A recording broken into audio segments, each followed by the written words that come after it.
కమ్మ సామాజిక వర్గంపై ఆదినారాయణ రెడ్డి చేసిన వ్యాఖ్యలు భారతీయ జనతా పార్టీ ఎమ్మెల్యే పేరుకి బట్ తెలుగుదేశం కి సంబంధించినటువంటి హృదయం కలిగిన భారతీయ జనతా పార్టీ శాసనసభ్యుడు, ఒకప్పుడు కాంగ్రెస్ పార్టీ, ఒకప్పుడు వైఎస్ఆర్ కాంగ్రెస్ పార్టీ ఎమ్మెల్యే, ఆ తర్వాత అందులో గెలిచి ఆ తర్వాతన తెలుగుదేశం పార్టీలో మంత్రిగా కూడా చేసినటువంటి ఆయన, ఇప్పటికి కూడా తెలుగుదేశం అంటే వీరాభిమానం, అదే సందర్భంలో జగన్ అంటే విపరీతమైనటువంటి ద్వేషం ఉన్నటువంటి ఆదినారాయణ రెడ్డి తనకి మరి ఎక్కడ తేడా వచ్చిందో కానీ మన తిరుపతిలో జరిగినటువంటి మీటింగ్లో స్వయంగా మాధవ్ సమక్షంలోనే కమ్మ వ్యాఖ్యలు చేయటం, కమ్మటి రాజ్యం అంటూ కులపరమైనటువంటి వ్యాఖ్యలు చేయటం.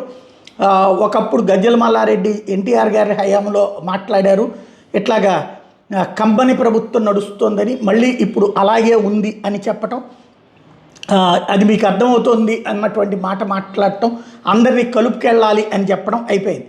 దాని మీదన తెలుగుదేశంకి సంబంధించినటువంటి కమ్మ సామాజిక వర్గానికి సంబంధించినటువంటి కేడర్ సోషల్ మీడియాలో బగ్గుమంది నిలదీస్తోంది, నిందిస్తోంది. ఆ ప్రెషర్ అధినాయకత్వం మీద పడింది. అధినాయకత్వం భారతీయ జనతా పార్టీకి సంబంధించిన రాష్ట్ర అధ్యక్షుడిని అడిగిందో నిలదీసిందో అడిగిందో తెలియదు. అందుకనినే వేగంగా స్పందించిన మాధవ్ ఆదినారాయణ రెడ్డి నుండి వివరణ కోరతానని ప్రకటించారు.